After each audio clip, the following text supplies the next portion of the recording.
Halo teman-teman, kembali lagi bersama Kak Pia. Hari ini kita akan belajar tentang keanekaragaman hayati. Sebelum kita masuk ke inti pembelajaran kali ini, apa teman-teman pernah melihat komodo? Nah, kok komodo itu hanya ada di Pulau Komodo aja ya? Nggak tersebar ke seluruh Indonesia. Penasaran? Bahasan kali ini mengenai konsep keanekaragaman hayati. Nah, keanekaragaman hayati Indonesia, flora dan fauna, dan garis Weber dan Wallace. Kalau teman-teman ngomongin keanekaragaman, pasti yang terlintas makhluk hidup aja kan? Nah, jadi habitat itu termasuk juga ya teman-teman. Contohnya nih, pada gambar berikut ini. Jadi, selain di darat, keanekaragaman hayati itu juga terdapat di perairan. Keanekaragaman hayati atau biodiversitas adalah variasi organisme yang hidup pada tiga tingkatan, yaitu tingkat gen, spesies, dan juga ekosistem. Yuk kita bedah satu persatu. Nah, keanekaragaman gen adalah variasi atau perbedaan gen yang terjadi di dalam spesies yang sama.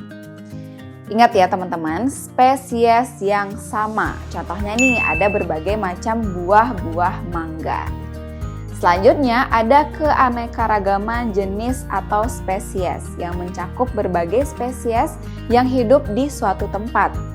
Contohnya nih, di suatu halaman terdapat pohon kelapa, pinang, lontar, dan kelapa sawit yang memiliki ciri yang hampir sama, tapi merupakan spesies yang berbeda. Selanjutnya, ada berbagai individu dan lingkungan saling berinteraksi. Nah, dari interaksi inilah terbentuk keanekaragaman ekosistem. Contohnya seperti gurun, savana, hutan gugur, dan hutan hujan tropis. Selain itu, Indonesia memiliki sejumlah spesies endemik tertinggi di dunia. Hal ini disebabkan banyaknya pulau yang terpisah dalam waktu yang cukup lama, sehingga muncullah spesies lokal yang unik seperti tarsius dan juga harimau Sumatera yang dikenal sebagai spesies endemik. Sementara dipandang dari segi biodiversitasnya, posisi geografis Indonesia itu sangat menguntungkan dan mempengaruhi penyebaran flora dan faunanya. Penyebaran fauna di Indonesia terbagi atas 3 bagian, yaitu kawasan Indonesia bagian barat, kemudian ada kawasan peralihan dan juga kawasan Indonesia bagian timur. Yang pertama yaitu kawasan Indonesia bagian barat, yang mana meliputi Sumatera, Jawa, Kalimantan, dan Bali. Kawasan ini dibatasi oleh garis imajiner Wallace yang terletak di antara Kalimantan dengan Sulawesi dan antara Bali dengan Lombok. Hewan wilayah barat ini memiliki ciri-ciri yang berukuran besar. Contohnya yaitu ada gajah dan badak. Berikutnya ada kawasan peralihan meliputi Sulawesi, Maluku, Sumbawa, Sumba, Lombok, dan Timor. Kawasan peralihan ini dibatasi oleh garis Wallace di sebelah barat dan garis Lydekker di sebelah timur. Hewan-hewan yang ada di kawasan ini memiliki ciri-ciri peralihan, misalnya komodo dan juga anoa. Selanjutnya di kawasan Indonesia Timur yang dibatasi oleh garis Lydekker yang meliputi Papua dan pulau-pulau kecil di sekitarnya. Hewan di wilayah timur ini berukuran kecil dan berbulu indah, contohnya ada kuskus dan cendrawasih. Kemudian kita masuk ke pembahasan flora. Istilah flora ini diartikan sebagai semua jenis tumbuhan yang tumbuh di suatu daerah tertentu. Oleh karena itu, muncullah istilah keanekaragaman flora Indonesia. Flora di wilayah Indonesia merupakan bagian dari flora Malaysiana yang meliputi Malaysia, Filipina, Indonesia, dan juga Papua Nugini. Van Welzen dan Silk mengklasifikasikan flora Malaysiana menjadi flora daratan Sunda, Sahul, dan daerah tengah yang sangat khas dan endemik. Selain itu, terdapat Frans Wilhelm Junghun yang mengklasifikasikan iklim di Pulau Jawa secara vertikal sesuai dengan tumbuhan yang hidup di iklim tersebut. Nah, klasifikasi ini dijadikan dasar pengelompokan di Indonesia. Ini dia nih teman-teman.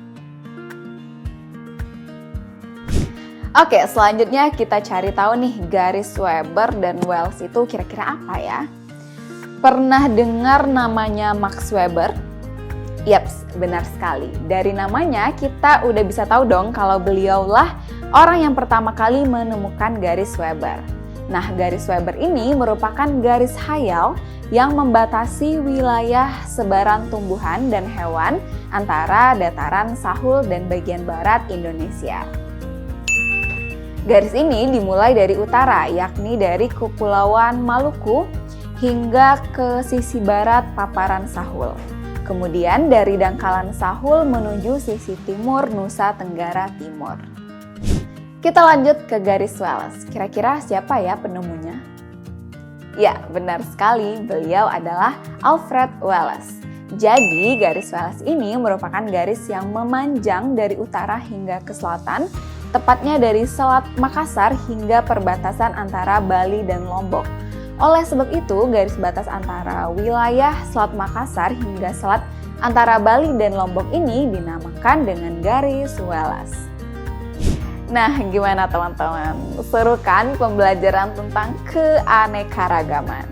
Untuk mengasah kemampuan kalian, yuk kerjakan soal-soal berikut ini ya. Soal latihan nomor 1.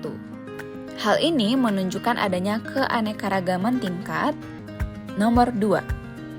Hal tersebut dikenal dengan istilah. Nomor 3. Berikut ini yang menjadi dasar terhadap adanya keanekaragaman gen adalah. Nomor 4. Benar atau salah pernyataan berikut ini? Gimana? Soalnya seru kan? Yuk kita cek bareng-bareng jawaban dan pembahasannya.